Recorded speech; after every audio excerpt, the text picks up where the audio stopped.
Well, yeah, it started when I was a kid because I used to have a fetish for sneakers, for gym shoes, and I used to always draw sneakers. I remember 5 or 6 years old.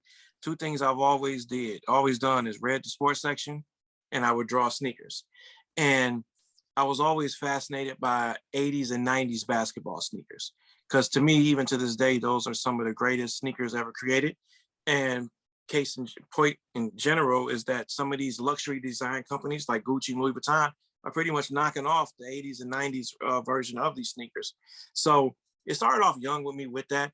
And I've always had a love for sports. So I would always try to design sports jackets on my own.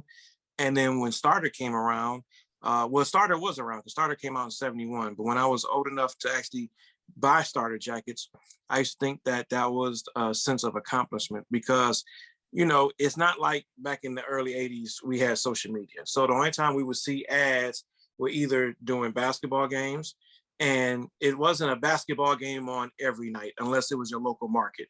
So you have to wait and watch basketball games on CBS, and then you would see the Starter commercial, you would see the Converse weapon commercial, you would see the different commercials. So I just fell in love with that and was wondering, if I was ever to design any type of apparel, how would it look? Where would I put that there? And things like that. So it started me when I was like 5 or 6 years old.